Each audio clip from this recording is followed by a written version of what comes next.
ሰላም ሰላም ቤተሰቦች እንዴት ናችሁልኝ? በያላችሁበት ዓለም ዳርቻ ሰላማችሁ ብዝዝዝ ተረፍረፍረፍ ይበልኝ። እንግዲህ ዛሬ ሆሳዕና በዓል ነው። የእውነት በጣም ደስ የሚል በዓል ነበረ። ያው እስካሁን ከዩቲዩብ ጥፍት ብዬ ነው የዋልኩት። እንግዲህ ያው እዛ ነው ሁላችንም መቼም ክርስቲያን የሆነ ሰው ዛሬ ያው እቤት የሚያረፍድ ሰው አለ ብዬ አላስብም። ማለትም ከመዳም ልጆች ውጪ ማለት ነው። ከመዳም ልጆች ውጪ ማዳም ቤት ያሉ ልጆች ያው ስለማይቻል ማለት ነው። እና የሚችል ሰው ግን ዛሬ ቤት አይውልም። እና ዛሬ እንግዲህ ከቤተ ክርስቲያን የመጣው ቲክቶክ ላይ ሲዘዋወር አገኘሁት። የሚያምር ፎቶ፣ ደስ የሚል ፎቶ። ኧረ ሀይሚዬ፣ ኧረ ውበት። እኔ የሚገርመኝ ነገር ምን ብታረግ ነው የሚያስጠላፍ? እኔ ግን ፎቶ ከየት እንደመጣም አላውቅም። ግን በጣም እያዘዋወሩ ሀይሚ ፖስት አድርገው ይሁን ወይም በድብቅ የወጣ ፎቶ ይሁን አይዶን አላውቅም። ምክንያቱም ገና እዛም ቀጥታ ስላገኘሁት ብቻ ነው ይዤ የመጣሁት ፎቶውን እና እንዴት እንዳማረባት የወላይታ የባህል ልብስ ነው። በነገራችን ላይ ኢትዮጵያ እኮ በጣም ብዙ የብሔር ብሔረሰቦች ልብስ አይነት አለና ይሄ ደግሞ የወላይታ መሰለኝ የወላይታ የደቡብ ክልል የባህል ልብስ ይመስላል። ወላይታ የሚባለው ማለት ደቡብ ውስጥ ብዙ ክልሎች ብዙ እንትኖች አሉ ማለት ብሔሮች ማረቆ እነ ሀዲያ ብቻ የተለያዩ ብዙ እኛ የማናውቃቸው እኔ ብቻ ሳይሆን እናንተም የማታውቁት እርግጠኛ ነኝ። ብዙ ደቡብ ውስጥ ብዙ ብሔር አለና ከዛ አንዱ ነው የወላይታ እንትን ልብስ። እውነት ለመናገር በጣም ነው ደስ የሚለኝ እኔ የወላይታ ባህላቸው ማለት ነው። ባህሉ ደስ ይላል። በቃ አገሩ ምናምን ይባላቀውም ግን የብዙ ቱሪስቶች መገኛ ናት ወላይታ ዞን። በጣም እነዚህን ምንድን ነበር የረሳሁት ስሙን ራሱ። እንደውም እነ ሀይሚ ባለፈው ሄደውበታል አይደለ? ሄደውበታል። አዎ የሆነ ጊዜ ላይ ሄደው ተዝናንተዋል። ሀዋሳ ወላይታ ናት አይደል? ማለት ያው ሀዋሳ ማለት የአርባ ምንጭ ምናምን ነው። አርባ ምንጭ ደግሞ ወላይታ ነውና በጣም ደስ ትላላችሁ። በዚህ አጋጣሚ ማለት ነው ወላይታዎች በጣም ነው የምወዳችሁ፣ በጣም ነው የማከብራችሁ። ሶዶ ምናምን የሚባለውን ሀገር ማለት ነው ማየት ስሜቴ ነው፣ በቃ ውስጤ ነው።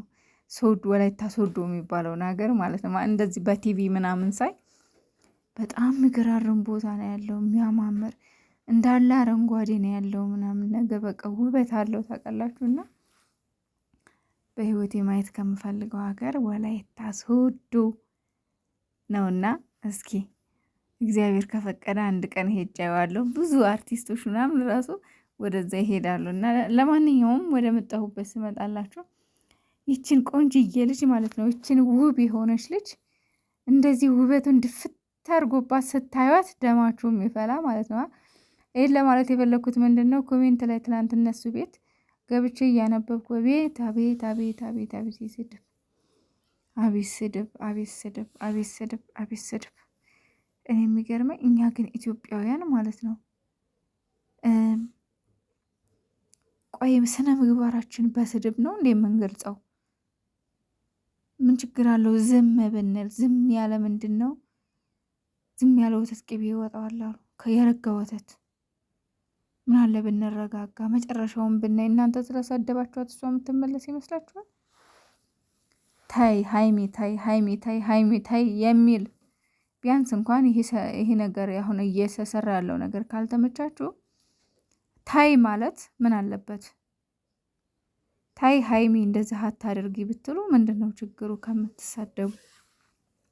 ከመሳደብ ይልቅ ታይ ይሄን አታድርጊ ብላችሁ ብትመክሯት ምን አለበት?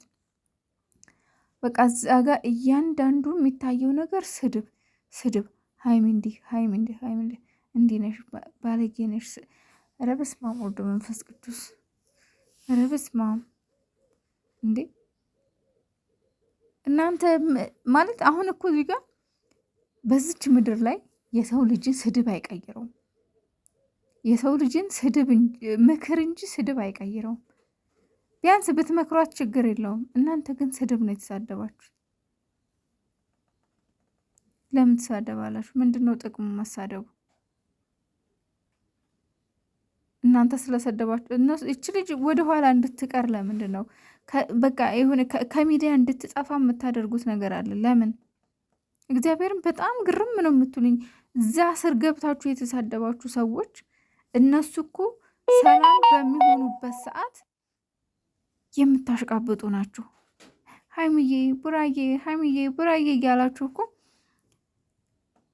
የምታሽቃብጡ ናችሁ። ግን የሰው ልጅ እኮ ማለት ነው መውደድ ያለባችሁ በተጣሉ ሰዓት ብቻ አይደለም፣ ወይም ደግሞ ፍቅር በሆኑበት ብቻ አይደለም። አንድ አይነት አቋም ሊኖረን ይገባል። የሰው ልጅ ደግሞ ፍጹም አይደለም፣ ስህተት ይሰራል።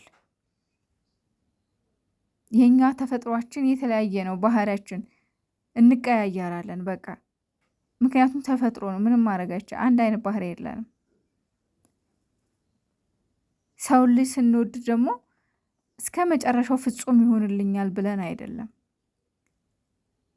ሰው የእውነት የሰው ልጅ የምንወደው ከሆነ ያንን ሰው መውደድ ያለብን ከነ ሙሉ ማንነቱ ከነ ሙሉ ስነ ምግባሩ፣ ቢያጠፋም ጥሩም በሆነበትም ጊዜ አሁን ለምሳሌ የሆነ ጓደኛ ይዛችሁ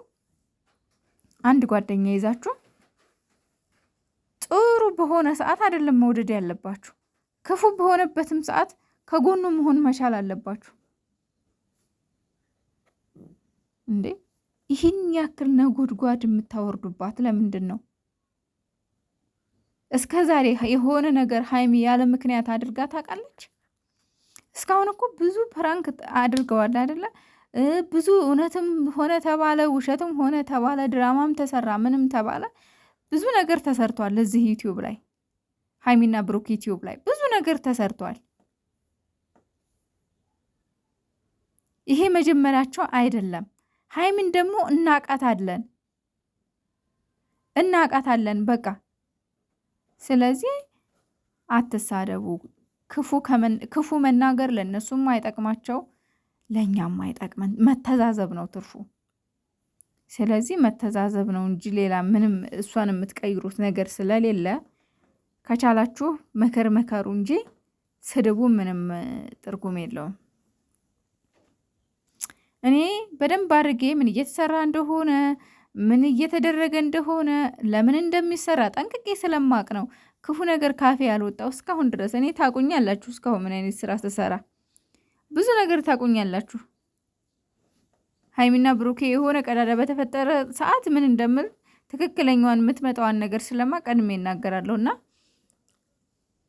አሁን ላይ ግን እኔ አንድም ቀን ስህተት ነው ብዬ አልተናገርኩም። ለምን? የተፈጠረውን ነገር ስለምናቅ ምን እየተካሄደ እንደሆነ ስለማቅ ነው። ስለዚህ ሁላችሁም መጥፎ ነገር አትናገሩ ባይነኝ እንደኔ። ለምን? የሚያስተዛዝብ ነገር ስለሆነ